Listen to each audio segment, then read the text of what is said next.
رمضان في مصر حاجة تانية والسر في التفاصيل. السلام عليكم ورحمة الله وبركاته. بسم الله الرحمن الرحيم. الحمد لله رب العالمين والصلاة والسلام على رسوله الكريم أما بعد।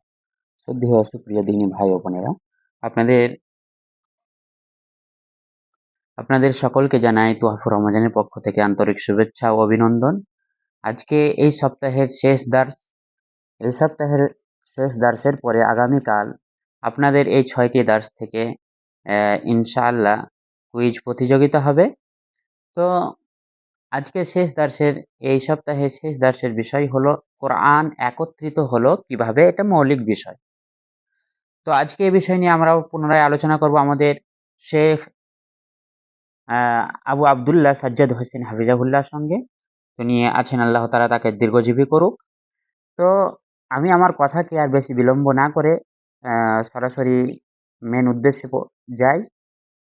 তো শেখ, আপনি বলেন আমাদেরকে যে এই কোরআন যেমন ভাবে এখন বর্তমানে আমাদের কাছে আছে, তো আল্লাহ তাআলা কি অনুরূপ ভাবে এই কোরআনকে নাজিল করেছিলেন?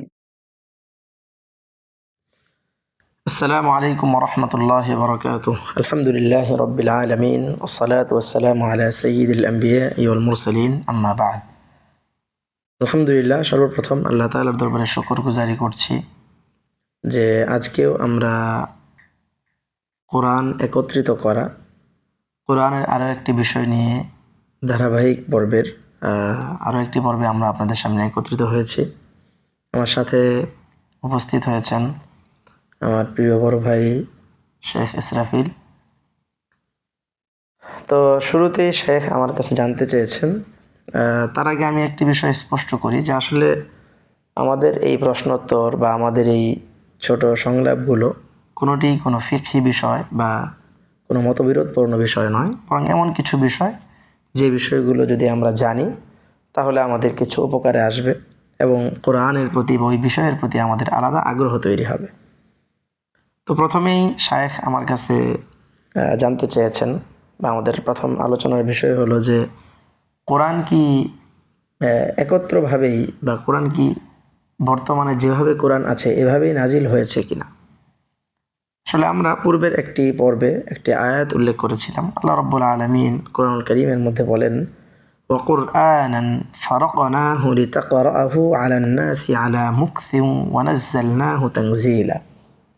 এই আয়াত থেকে স্পষ্ট হয় যে আল্লাহ রাব্বুল আলামিন কোরআনুল কারীম ধাপে ধাপে অবতীর্ণ করেছেন, এককভাবে কোরআন অবতীর্ণ করেননি। সুতরাং এখান থেকে স্পষ্ট যে বর্তমানে আমাদের কাছে যে মুসহাফ লিপিবদ্ধ রয়েছে, যে মুসহাফ দেখে আমরা আল্লাহর কালাম তেলাওয়াত করি, এই মুসহাফটি শুরুতে অবতীর্ণ হয়নি, বরং কোরআন ধাপে ধাপে অবতীর্ণ হয়েছে।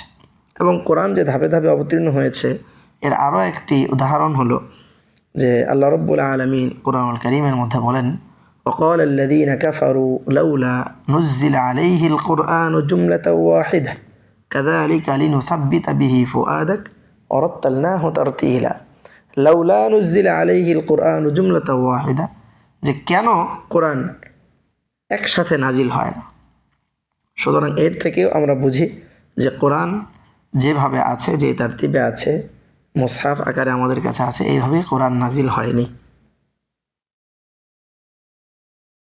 মাশাআল্লাহ, সে খুব সুন্দরভাবে আমাদেরকে বোঝালেন যে কোরআন একত্রিতভাবে নাজিল হয় নাই যেমন ভাবে আমরা দেখছি, বরঞ্চ তাহলে আমার এখনো প্রশ্ন থেকে যায়, তাহলে আমরা যে মুসহাফ দেখছি তাহলে সেই মুসহাফটা এরকম ভাবে একত্রিত হলো কিভাবে?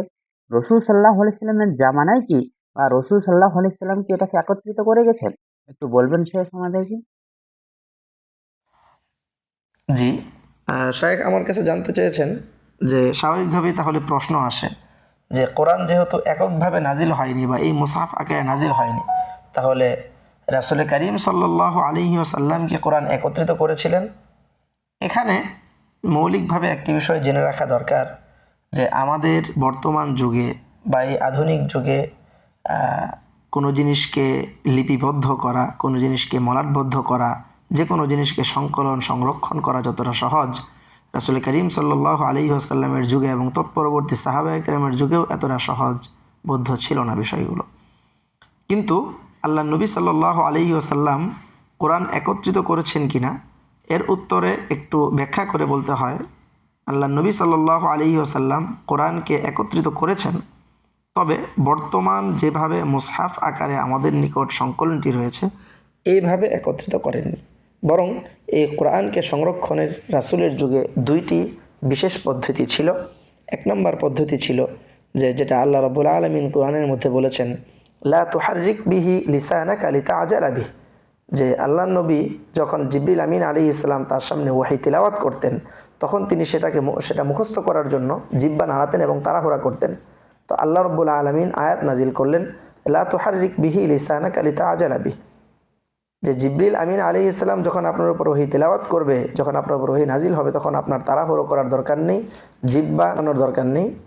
ইন্না আলাইনা জামাহু ওয়া কুরআনা, বরং এই কোরআনকে আপনার অন্তরে জমা করে দেওয়া এবং অতঃপর যখন আপনি এটা সাহাবায়ে কেরামের সামনে পাঠ করবেন, উম্মতের সামনে তেলাওয়াত করবেন, তখন সেই তেলাওয়াত করিয়ে দেওয়ার দায়িত্ব আমার। এ নিয়ে আপনার কোনো চিন্তার দরকার নেই, বরং আপনি ভালোভাবে মনোযোগ সহকারে ওহীটি শুনুন এবং অনুধাবন করার চেষ্টা করুন। তো আল্লাহ নবী সাল্লাল্লাহু আলাইহি ওয়াসাল্লাম আল্লাহ তাআলার বিশেষ তৌফিকে এটা হিফজ করতেন। পরবর্তীতে সাহাবায়ে কেরামের সামনে যখন তেলাওয়াত করতেন তখন সাহাবায়ে কেরাম এক নম্বর সংরক্ষণের পদ্ধতি এটাকে মুখস্থ করতেন। দুই নম্বর সংরক্ষণের পদ্ধতি, আল্লাহ নবীর কিছু ওহী লেখক ছিল, সেই ওহী লেখকদের মধ্যে প্রসিদ্ধ সাহাবী অনেকেই ছিলেন। তার মধ্যে হযরত আলী রাদিয়াল্লাহু আনহু, হযরত উসমান ইবনে আফফান রাদিয়াল্লাহু আনহু, হযরত যায়েদ ইবনে সাবিত রাদিয়াল্লাহু আনহু এবং হযরত মুআবিয়া রাদিয়াল্লাহু আনহু প্রমুখ সাহাবায়ে কেরাম, এবং হযরত উবাই ইবনে কাব রাদিয়াল্লাহু আনহু সহ প্রমুখ সাহাবায়ে কেরাম, প্রসিদ্ধ সাহাবায়ে কেরামগণ ওহী লিপিবদ্ধ করতেন। এই দুই পদ্ধতিতে রাসূল করিম সাল্লাল্লাহু আলাইহি ওয়াসাল্লামের যুগে ওহী লিপিবদ্ধ করা হতো। এবং এখানে একটা প্রশ্ন থেকে যায় যে আল্লাহ নবীর যুগে যে ওহী লিপিবদ্ধ করা হতো সেগুলো কিভাবে সাহাবায়ে কেরাম লিখতেন। রাসূল করিম সাল্লাল্লাহু আলাইহি ওয়াসাল্লাম যখন ওহী অবতীর্ণ হতো তখন বলে দিতেন, এই আয়াতটি অমুক সূরার অমুক আয়াতের পরে লিপিবদ্ধ করো, এবং এই আয়াতটি অমুক সূরার অমুক আয়াতের আগে লিপিবদ্ধ করো। এভাবেই কোরআন রাসূল করিম সাল্লাল্লাহু আলাইহি ওয়াসাল্লামের যুগে সংরক্ষণ করা ছিল। পরবর্তীতে যখন রাসূলের ইন্তেকাল হয়ে গেল তখন অনেক পরিমাণ হুফাজে কেরাম সাহাবায়ে কেরামগণ ছিলেন, যাদের থেকে সাহাবায়ে কেরাম যে সকল হাফেজ সাহাবীদের থেকে কোরআন শুনতেন এবং হিফজ করতেন। মাশাআল্লাহ, খুব সুন্দরভাবে শেখ বললেন যে রাসূল সাল্লাল্লাহু আলাইহি সাল্লামের জামানায় যে একত্রিত করার পদ্ধতি ছিল সেটা দুই রকম। এক, অন্তরে জমা করা, যে আল্লাহ তাআলা রাসূল সাল্লাল্লাহু আলাইহি সাল্লামের অন্তরে জমা করে দিয়েছেন এবং তার দায়িত্ব নিয়েছেন। দ্বিতীয়, যে রাসূল সাল্লাল্লাহু আলাইহি ওয়াসাল্লাম সাহাবাদেরকে কিছু কিছু ওহী লেখক ছিলেন, বিশেষভাবে তাদেরকে লেখার জন্য আদেশ দিতেন। সেগুলো কোনো পাথরের টুকরায় বা আরো অন্যান্য জায়গায়, গাছের ছালে অমুক অমুক জায়গাতে লিপিবদ্ধ করা হতো। এটা আমরা জানলাম, কিন্তু সেটাও এখনকার মুশাহাফের ন্যায় নয়। তাহলে এখনো প্রশ্ন আমাদের থেকে যাচ্ছে, তাহলে কোরআন আমরা যে মুশাহাফে পড়ছি সেই মুশাহাফ একত্রিত করলো কিভাবে? সর্বপ্রথম কে একত্রিত করলো? শেখ আমাদেরকে যদি একটু বলতেন তাহলে খুব উপকৃত হতাম। এখানে শায়েখ আমাকে প্রশ্ন করেছেন যে তাহলে সর্বপ্রথম মুসহাফ আকারে কোরআন সংকলনকারী কে? আমরা প্রথমেই জানতে পেরেছি যে রাসূল করিম সাল্লাল্লাহু আলাইহি ওয়াসাল্লামের যুগে দুইভাবে কোরআন সংরক্ষণ করা হতো।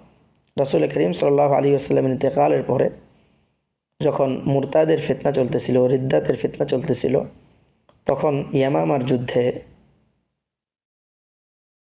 সাহাবায়ে কেরামের, বিশেষ করে হুফাজ সাহাবায়ে কেরামের বড় একটি সংখ্যা যখন শহীদ হয়ে গেল, যাদের সংখ্যা প্রায় 70-এর মতো ছিল, তখন ওমর রাদিয়াল্লাহু আনহু হযরত আবু বকর রাদিয়াল্লাহু আনহুকে পরামর্শ দিলেন যাতে করে উনি কোরআন জমা করেন। অন্যথায় হুফাজে কেরাম কমে যাওয়ার কারণে কোরআনের এই সংকলন এবং কোরআনের মুসহাফ বিলুপ্ত হয়ে যাওয়ার সমূহ সম্ভাবনা রয়েছে।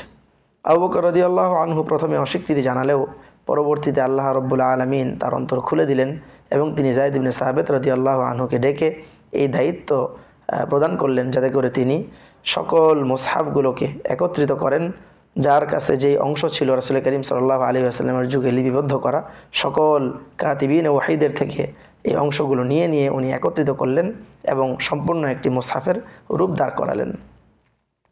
সে বললেন যে আবু বকর সিদ্দিক রাদিয়াল্লাহু তাআলা আনহুর জামানায় সর্বপ্রথম কোরআনকে একটি মুসহাফ আকারে একত্রিত করা হয়েছে। আর উমর রাদিয়াল্লাহু তাআলা আনহুর তিনি পরামর্শে আবু বকর সিদ্দিক রাদিয়াল্লাহু তাআলা আনহু এই পদক্ষেপটা নিয়েছেন। কিন্তু আমি শেখকে আবার প্রশ্ন করতে চাই যে আবু বকর সিদ্দিক রাদিয়াল্লাহু তাআলা আনহুর জামানায় যে মুসহাফটা ছিল, এখন আমরা যে মুসহাফটা ব্যবহার করছি সেটা কি সেই মুসহাফ না সেটা ভিন্ন মুসহাফ? আমাদেরকে একটু বিস্তারিত জানাবেন। হ্যাঁ, এখন প্রশ্ন যে এই যে মুসহাফটি উনি দাঁড় করালেন, এই মুসহাফের রূপটি বর্তমানের মলাটবদ্ধ মুসহাফ ছিল না। আমি আগেই বলেছি শুরুতে যে সাহাবায়ে কেরামের যুগে এর আসবাব বা উপকরণ, সংকলনের উপকরণ যথেষ্ট পরিমাণে কম ছিল, যার কারণে তারা তখন পাথর খণ্ডের উপরে, কাষ্ঠখণ্ডের উপরে, চামড়ার উপরে, কাপড়ের উপরে এবং গাছের পাতার উপরে পর্যন্ত লিপিবদ্ধ করে এই পূর্ণ সংকলনটি একত্র করা হয়।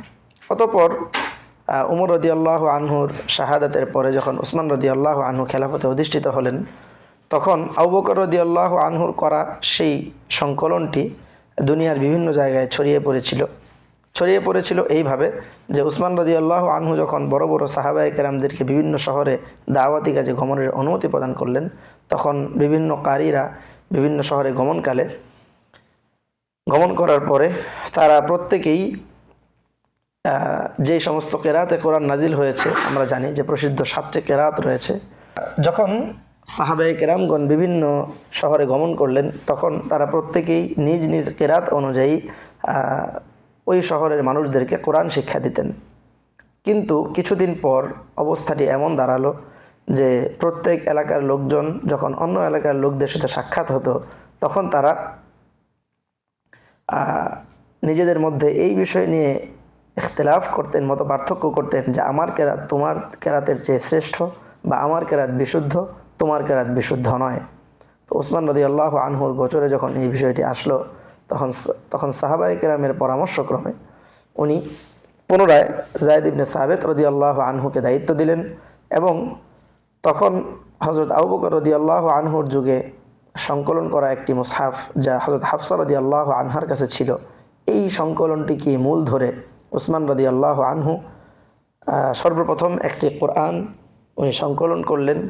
অতঃপর অন্যান্য কেরাতের উপর যে সকল সংকলনগুলো বিভিন্ন শহরে ছড়িয়ে পড়েছিল, সেই সংকলনগুলো একত্রিত করে সাহাবায়ে কেরামের সাথে পরামর্শক্রমে উনি সেগুলো জ্বালিয়ে দিলেন, যাতে করে কোরআনের তিলাওয়াত এবং কোরআনের কেরাআত নিয়ে কোনো ধরনের কোনো ইখতিলাফ এবং মত পার্থক্য মানুষের মধ্যে না থাকে এবং কোরআনের মধ্যে যেন কোনো তাহরিফ না হয়।